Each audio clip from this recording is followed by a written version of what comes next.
What's good, everybody? This is Fern, aka Fina Oraya, author of Before 7:30, Practical Ways to Empower Yourself and Save Your Relationship Before Giving Up. If you're new to my channel, welcome. And if you're already a subscriber, welcome back.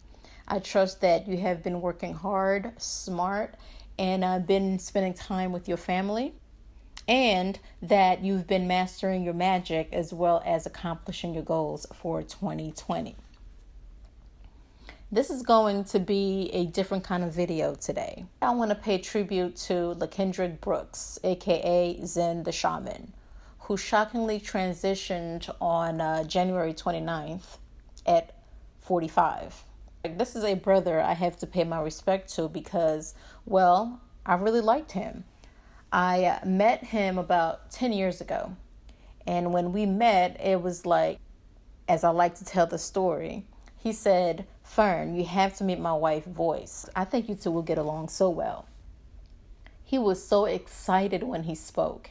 And if I recall correctly, he gave me her number and I drove to their house that same day. Ever since then, she and I became really good friends. So when I got news of his passing, it hit me hard because, again, he was only 45 years old.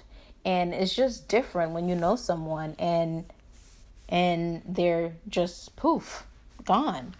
The fact that you'll never see that person in this lifetime as you knew them ever again. Now, come to think of it, this is the third death that I'm dealing with within the last 5 months. And yeah, it's tough. You know, we hear about celebrities dying and the world mourns. But today I want to pay tribute to one of our own in the spiritual community who has done so much for so many people, especially here in Atlanta. His name actually preceded him. And I'm not here to talk about his flaws nor what he could have done better while he was alive, because we all make mistakes. But rather, I want to say that from what I know and understand of him, he gave a lot of himself to those who sought his help, probably to his own detriment at times. You know how we give so much of ourselves but forget to leave a little something for ourselves?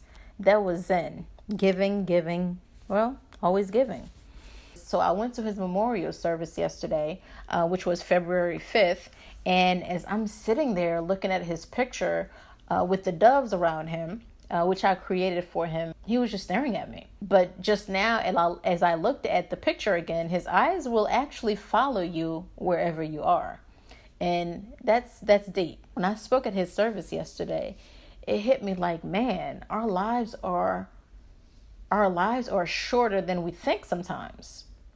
We don't have as much time as we think we have because, well, we just never know when our time will come. So I'm here to remind you to take good care of yourself. Be good to those who are around you, who are good to you. And the people who don't want to rock with you, then let them be.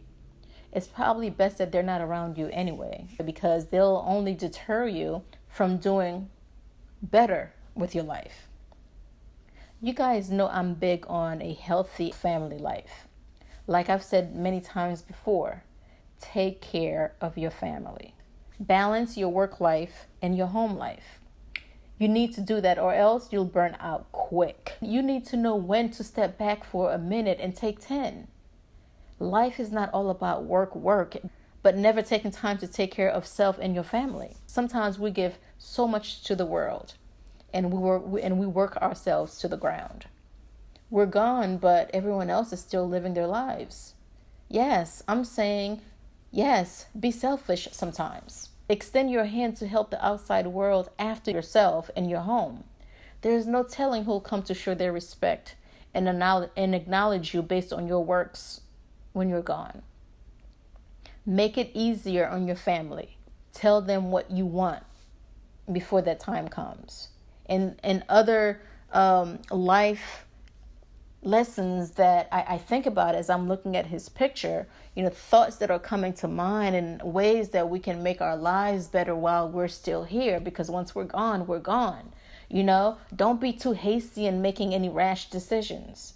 If you need to do something, analyze your options and be level-headed when you make your decisions. Not when you're seeing red, but when you're level-headed, when you're calm, when you have your composure, when you can see clearly. Because you'll surely regret your choices when the dust settles if you don't take the time to really analyze what you're doing and why you're doing it. Don't be nasty to other people and stop inviting drama into your life. Don't be too egotistical. Don't get so lost in your craft that you're not grounded enough to handle your life here on earth. Because you can't be floating around here. This is just not the plane for it. So you need to find ways to ground yourself. Remember that everyone, including the ones who seek your help, won't always have your back in this life. Prioritize